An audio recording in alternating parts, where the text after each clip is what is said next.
So with Spider-Man Brand New Day finally out in theaters, it has kickstarted a widespread series of conversations, ranging from the status of his new powers, to how this is going to impact the MCU moving forward, and determining what technically counts as big potatoes if this is what the small potatoes looks like. Seriously, I know we clown the guy, but you'd think after what he did to Harlem, the Hulk would classify as at least something like medium potatoes? Anyways, potato scale aside, a question that this movie still left me wondering actually had very little to do with the immediate threats that the characters faced, and more so just how Peter went about his crime-fighting operation. Because I'm gonna be honest, despite being generally positive on this movie, I was left scratching my head a little bit as to the closeness in which Peter worked with the NYPD, damage control, and the kind of technology that he was willing to take advantage of in order to accomplish his mission. But when you think about it, utilizing ultra surveillance technology isn't exactly new territory for superheroes. However, it does raise some serious ethical questions that I think is worth exploring today. And that's what we're gonna do here. What are some of the ethical boundaries that Spider-Man crossed? How have other superheroes tackled similar subject matter? And how does this all fold into the actual role of a superhero?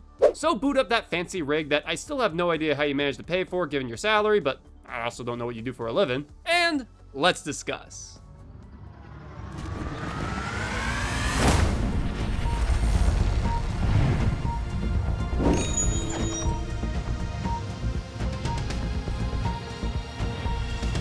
So we've all seen a superhero movie before, right? Or at least something involving a bunch of characters with high-tech gadgetry, and using it to hack into local networks in order to scan through a bunch of faces in a high-tech game of Where's Waldo. We have? Good. So the fact that Spider-Man in his latest movie was using similar tactics in order to track down the villain of the week, in terms of a movie of this kind, isn't exactly breaking any new ground. But what exactly are we talking about that these characters are doing? That gets into some dicey territory. Well, I can tell you for certain that it's definitely not liking, commenting, subscribing to this channel, since doing that puts you in the moral green for at least the next week. But yeah, some of the tactics that we got to see utilized in this latest film were things like AI facial recognition software, surveillance cameras all over the city, and algorithms designed to track individuals and create prediction models. You know, the kind of stuff that you've seen in other superhero stories like Batman, Iron Man, and all the Avengers, really. And these tools that Spider-Man's utilizing are just kind of the latest stuff that his character has access to in the modern era. As if you start going back in this character's history, he obviously didn't have access to this level of surveillance gear, and instead had to use more classic old school spy strategies, like stalking his opponents, placing tracking and listening devices on them, and infiltrating their headquarters or places of operation, or as we like to call it, breaking and entering. Look out, lady. Oh my goodness! But you know, something about hacking into a citywide surveillance network and using it to run AI facial tracking software in order to find one person in particular, to me, that just feels like it crossed the line in a way that him just lumbering through your apartment's air vent doesn't quite compare to. It's like my own private ventrance. I mean, obviously we as audience members know that Peter isn't a threat to anyone not seeking to put others in harm's way, and is probably not storing this information somewhere so that way he can, like, I don't know, sell it to the highest bidder. Granted, the movie never actually explains where he gets his money from, so make of that what you will. But yeah, it's not like Peter's using this for any nefarious purposes as far as we can tell, but there is just something that feels kind of strange, that he is so okay with using such an invasive method of locating this specific threat. But you know, let's first look at both sides of this argument to figure out if what Peter's doing here is actually all that wrong. Also, I'm gonna try to avoid spoilers, but if you wanna go in this thing completely blind, then consider this your spoiler warning. So starting with the pro category, obviously what this does is it allows them to respond as quickly as possible to any emerging threats anywhere in their jurisdiction. Heroes often select a specific city or region that they're gonna be responsible for, and with Spider-Man, of course, that is the 5 boroughs of New York. You know, him along with like the Fantastic Four, Daredevil, Luke Cage, Jessica Jones, and pretty much half the Marvel Universe. But you know, it's his territory, so like, back off, guys. But yeah, by doing things like trespassing and hacking into surveillance gear, it does allow him to get the edge on the criminals, and possibly reduce any more harm by having a greater degree of forewarning. In addition, an increased level of surveillance also gives them the opportunity to look back on previous events, and investigate further on things that they might have missed in the moment. So in addition to being able to better triangulate where the threats are occurring, he also can get a better idea on who the person inflicting this harm is, and get extra information on them. And as I described this sounds pretty good. Basically a foolproof system for our heroes to access, allowing them to do their jobs better than ever, with this incredible wellspring of information at their fingertips. In this incarnation, it does at least seem to be limited to people with a criminal record, and not just anyone's personal information can be looked up. Aaron Davis, age 33. He has a criminal record and an address here in Queens. And also, we can't ignore the fact that if your only problem with this is that it's not technically legal, Well, I've got some bad news for you. Most activities that these heroes partake in isn't done in full compliance with the letter of the law, with the whole beating people up, stalking, trespassing, and illegal experimentation that violates God knows how many laws. Like, every time that they run across these rooftops, they are committing some degree of a felony, and that's like the majority of these guys' modus operandum for getting around these concrete jungles. So you can imagine how limiting it would be if they were to work within the confines of the law, basically being unable to do anything to stop these emerging threats. Like, how is Spider-Man gonna help out the city if he's not allowed to swing around or beat up his opponents when the situation calls for it? How are they gonna be able to continue their investigations into persons of interest if they can't do things like sneak into secure facilities without having to wait for a judge's warrant? Tell me how! You can see how all this red tape would basically make the superheroes completely ineffective, and so in order to keep people safe, they just have to violate these laws. And it seems like even the authorities of this world recognize this to some extent, with how much leeway they're often willing to give to these costumed crime fighters. So if even law enforcement itself understands that there are some things that just the heroes have to do in order to save lives, then what makes utilizing this widespread surveillance gear any different from the normal activities they get up to in the name of the greater good? Well, that's where we get into some of the negatives of this all-seeing technology. So the idea that Spider-Man is just utilizing a local surveillance system and combing through it with artificial intelligence does basically mean that he's monitoring every single civilian and creating predictive algorithms in order to tell where they're going to be and whether or not they meet the criteria for what he's looking for. It basically means to an extent he's watching every single person and trying to create a smaller and smaller pool of individuals who could potentially be his target. In fact, that's exactly how he chases down this body hopping threat in the movie and determines their strengths and weaknesses. But before he was even able to locate them, he had to assume that basically every single person in the city was a potential threat and learn everything he could to detect any irregularities. This would require him scraping a massive amount of information and possibly having to learn a few things about these people that they might not want out there. And I'm sure Spider-Man wouldn't just leak this information into the world if he found out anything particularly noteworthy about these individuals. Son of Odin. No. But it's still not right that he's able to just watch them 24/7 and completely invade their privacy like some creepy stalker. It makes him feel less like a friendly neighborhood hero and more like Big Brother in a red and blue costume. I mean, it's already creepy enough to think that anyone could be looming behind these cameras watching us at every waking moment of our lives, but the fact that this guy, who doesn't even have permission by the people who set these things up, can do the same thing, I mean, it just opens a whole well of potential issues beyond just the initial violating thought that you're being watched to begin with. Big Brother is listening. Should I say Big Daddy?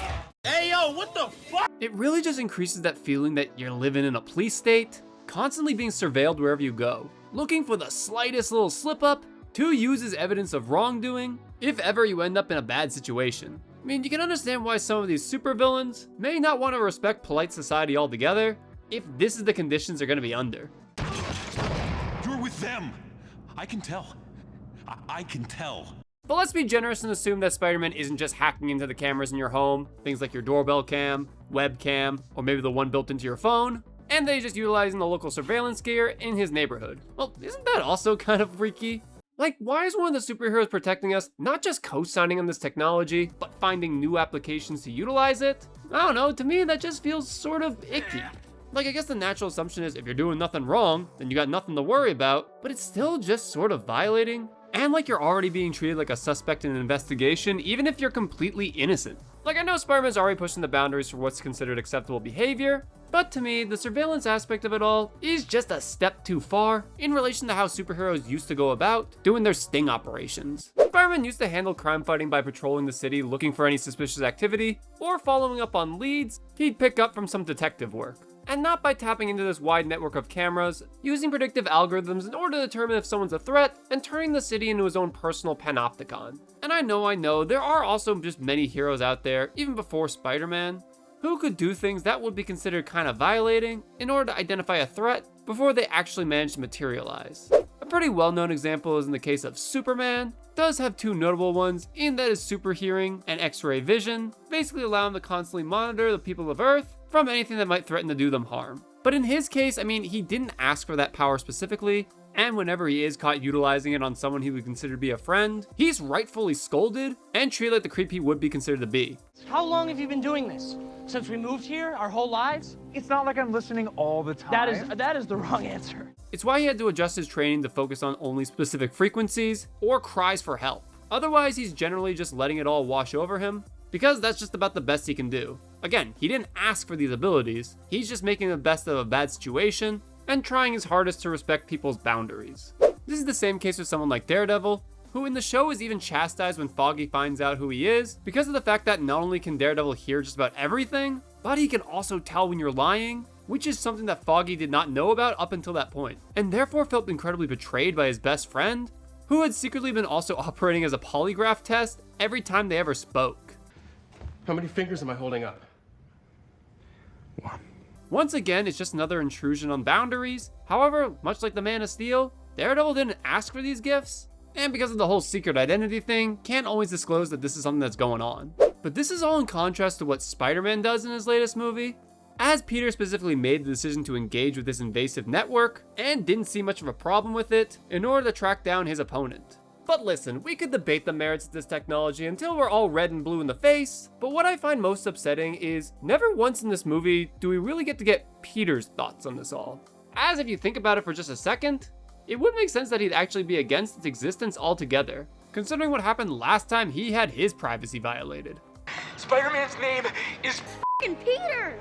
But instead, he really has no opinion on this kind of technology, or any of the implications that its use entails. Which to me not only feels tone deaf, but also kind of lazy, especially considering the fact that it's not like this is a subject that hasn't been broached before in similar media, including superhero stories.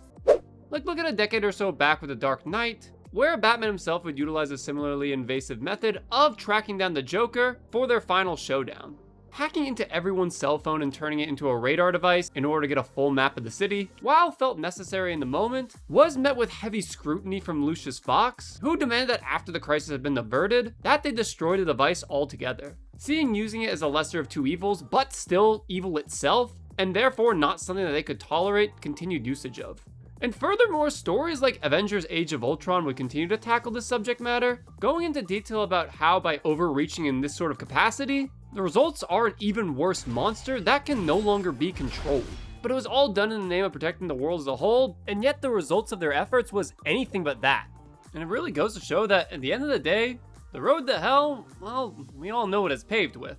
Unfortunately, while stories like this, Winter Soldier and a few others, did do a better job at tackling these issues, Brand New Day's take on the topic left a little something to be desired. And you know, avoiding drawing a conclusion on some of these heavier questions has always been a problem for the MCU's Spider-Man. With Tony just casually handing out this highly sensitive technology to some 15-year-old who he just recently met, the movies never really felt like dealing with the ramifications of giving something like a personal surveillance network or an entire drone army to someone who wasn't even old enough to drink.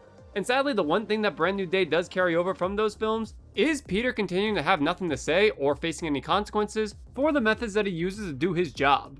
And it's even more of a missed opportunity considering the fact that this wouldn't even be the first bit of Spider-Man media to weigh in on this increasingly relevant topic. With the PS5 video game offering, in my opinion, what is a more concrete answer, having Peter tell Genki that he's not interested in spying on the people of New York when they were building that drone in the opening few hours. This looks like a drone. We don't spy on people, Genki. Now, I will concede that in the game prior, he didn't seem to have the same hang-ups using the police cell towers to keep an eye on the denizens of the Big Apple. But in this game, they changed how you're informed of criminal activity by instead having individuals self-report alerts and call out when something is going on in their area. This does come with its own list of caveats, but I do find it to be better than the alternative, having Spider-Man just place a bunch of drones all over the city in order to monitor the citizens of New York.